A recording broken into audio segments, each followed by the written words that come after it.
नमस्कार। कोरोना महामारी के बीच में जिस तरह से आप देख रहे हैं कि हम रोज़ाना धर्म, संस्कृति, कोरोना वायरस से बचाव के कई एक्सपर्टों के माध्यम से वीडियो आप तक पहुंचा रहे हैं। हमारा उद्देश्य है कि कोरोना महामारी से जूझ रहे परिजनों, मरीजों के लिए इनके माध्यम से सफलता मिले। आज हमने विषय लिया है कर्म। कर्म भारतीय संस्कृति जो धर्म प्रधान थी उसको कर्म प्रधान करने के लिए ही भगवान वाल्मीकि जी ने रामायण की रचना की और उसमें भगवान श्री राम भी कर्म को ही महत्व देते हुए दर्शाए गए हैं।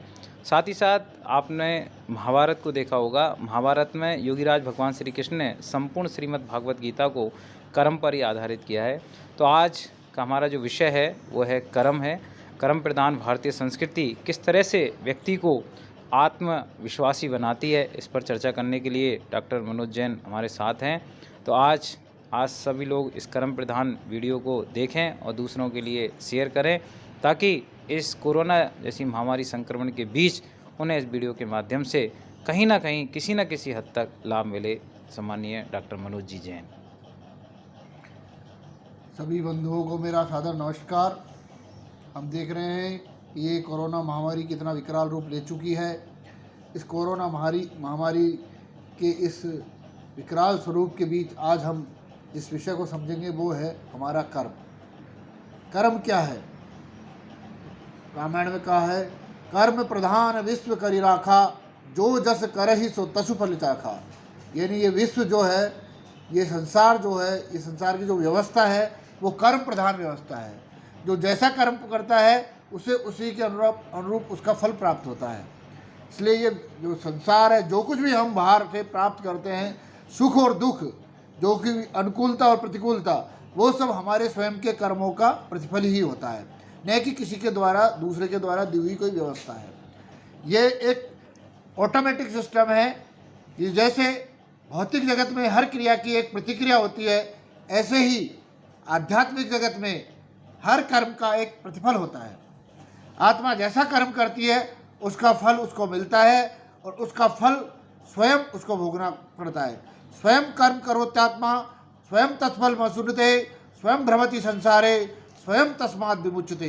अर्थात स्वयं आत्मा कर्म करती है, फिर स्वयं उसका फल भोगती है और स्वयं ही संसार से मुक्त होने का पुरुषार्थ करती है और फिर स्वयं ही संसार से मुक्त होती है। इसलिए पूरी तरह से कर्मों के लिए आत्मा को ही जिम्मेदार ठहराया गया है। लेकिन ये कर्म है क्या, इसको अब थोड़ा सा समझने का प्रयास करेंगे। कर्म हम समझते हैं कि हम हाथों से जो क्रिया कर रहे हैं, पैरों से जो क्रिया कर रहे हैं, वो ही मात्र हमारे कर्म है। ये तो हमारे बाहरी कर्म है। लेकिन जो हमारे आंतरिक आत्मा के अंदर जो परिणाम है, जो शुभ और अशुभ भाव है, वो निरंतर जो चलते रहते हैं, जो हमारे अंदर जो एक किसी भी कर्म को करने के पीछे जो एक सोच होती है, एक भावना होती है, वो असली कर्म है, जिसको हम भाव कर्म कह सकते हैं। ये भाव कर्म दो प्रकार के होते हैं, शुभ कर्म और अशुभ कर्म। यानी शुभ भाव और अशुभ भाव। शुभ भावों से पुण्य की प्राप्ति होती है, अशुभ भावों से पाप की प्राप्ति होती है। यदि हम शुभ भाव करेंगे तो हमको अच्छे कर्मों का बंध होगा और पुण्य की प्राप्ति होगी, जिसके कारण हमें संसार की व्यवस्था भी अच्छी प्राप्त होगी, सारी अनुकूलताएँ प्राप्त होगी, सभी प्रकार के शारीरिक अनुकूलताएँ और बाकी की बाहरी भोगों की अनुकूलता, ये सब प्राप्त होती है पुण्य के वजह से। और यदि हम बुरे भाव करते हैं, किसी का बुरा सोचते हैं, किसी को मारने का भाव करते हैं, किसी के बुरा करने का भाव करते हैं, तो वो निश्चित रूप से उससे अशुभ कर्म का संचय आत्मा के अंदर होता है। वो अशुभ कर्म का संचय पाप रूप परिणमन होता है और उस पाप के कारण हमको बाहरी व्यवस्था में, संसार में फिर प्रतिकूल परिस्थितियों का सामना करना पड़ता है, जिसके कारण हमको दुखी होना पड़ता है।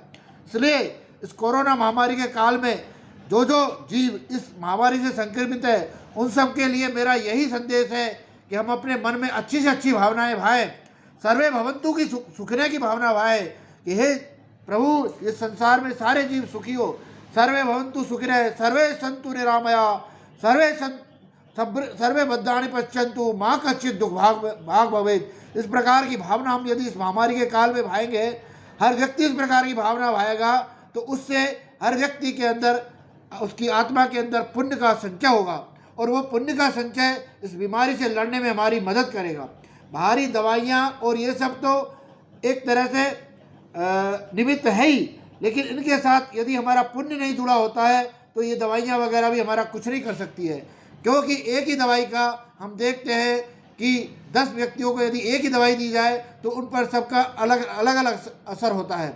तो वो क्यों होता है? वो इसीलिए होता है कि उनके स्वयं के व्यक्तिगत जो कर्म होते हैं वो उसके अनुसार उन दवाइयों का असर होता है। इसलिए मेरा सभी से विनम्र अनुरोध है कि इस कोरोना महामारी के काल में हम सब लोक कल्याण की भावना भाएं, सर्वे भवन्तु सुखिनः की भावना भाएं, सब इस महामारी समाप्त हो जल्दी से जल्दी, इस प्रकार की भावना भाएं, जिससे कि इस भावना का संचार पूरे प्रकृति के अंदर हो और उस भावना से और इस प्रकृति में परिवर्तन हो और ये कोरोना महामारी का जो संक्रमण है वो जल्दी से जल्दी समाप्त हो। मेरा आप सब लोगों से यही विनम्र अनुरोध है। जय हिंद, जय भारत। तो ये थे डॉक्टर मनोज, जिन्होंने कर्म प्रधान भारतीय संस्कृति के बारे में विस्तार से जानकारी दी। और मेरा आपसे अनुरोध है कि ये वीडियो आप ज़्यादा से ज़्यादा लाइक करें और दूसरों तक इसे पहुँचाएँ। जय हिंद।